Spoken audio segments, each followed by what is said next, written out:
Vous êtes ici dans ce qu'on appelle notre base logistique. C'est l'un de nos 2 locaux que l'on utilise uniquement pour les opérations d'urgence. Donc vous avez derrière moi, tout autour de moi, tout le matériel d'urgence que l'on utilise lorsqu'on intervient sur des catastrophes naturelles, donc des tremblements de terre, des tsunamis ou d'autres types de missions. Pompiers d'urgence international est une organisation non gouvernementale qui existe bientôt depuis 14 ans maintenant. Donc ça a été créé à Limoges, donc le siège social, la base est à Limoges et on rayonne sur l'ensemble de la France puisqu'on intègre des sapeurs-pompiers volontaires, professionnels, des médecins, des infirmiers, des logisticiens, des spécialistes de l'eau potable, des ingénieurs en structure bâtimentaire qui bénévolement, donc ça je le souligne, qui bénévolement interviennent avec nous sur le théâtre de catastrophe à l'international en posant des congés, en faisant des remplacements de garde, mais c'est du bénévolat, il n'y a aucun salaire, il n'y a pas de prime, il n'y a rien. Le matériel que vous avez là est prêt à partir et il est rangé dans un certain ordre pour pouvoir charger rapidement les véhicules et partir vers l'aéroport.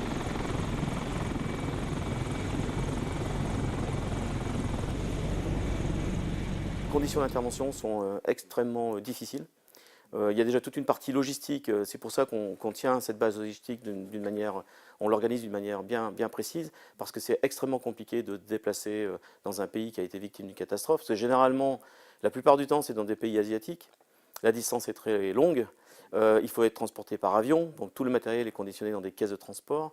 On a des véhicules uniquement pour aller jusqu'à l'aéroport, mais ensuite on doit se débrouiller seul à transporter ce matériel.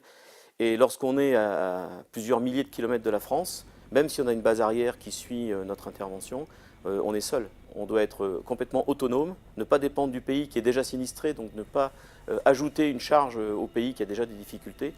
Donc ça demande de l'autonomie, ça demande d'être adapté, de s'adapter à la situation pour ne pas devenir un fardeau.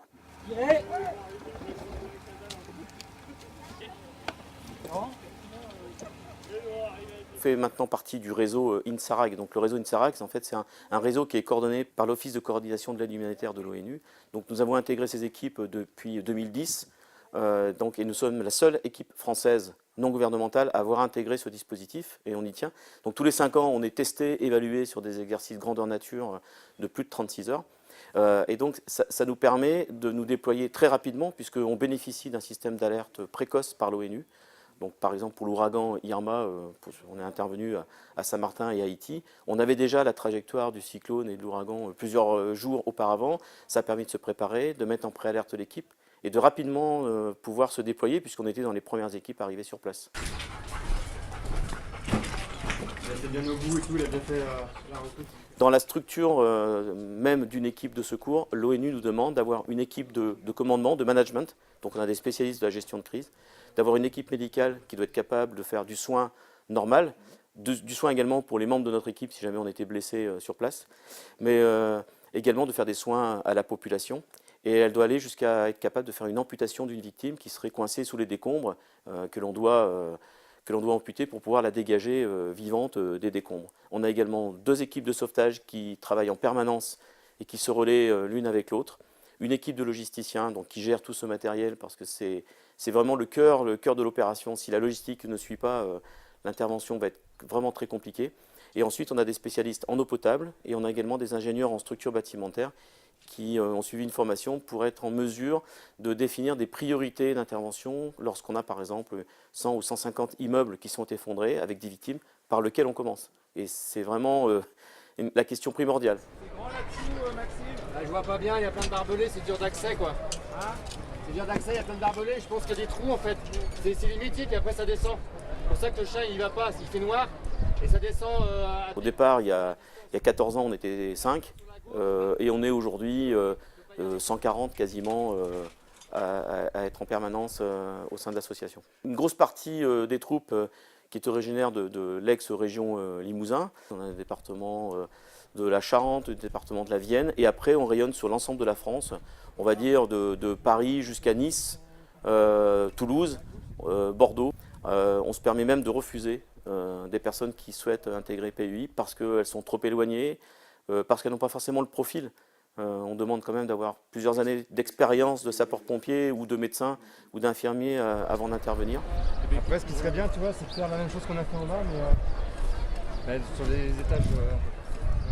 Le matériel, il nous appartient entièrement, oui. Il est entièrement à nous, oui. On l'a entièrement financé donc, par les mécènes, Mais on essaye plutôt de conserver le mécénat pour des missions d'urgence. Donc on a un compte de réserve que l'on n'utilise que pour des missions d'urgence parce qu'on souhaite être réactif.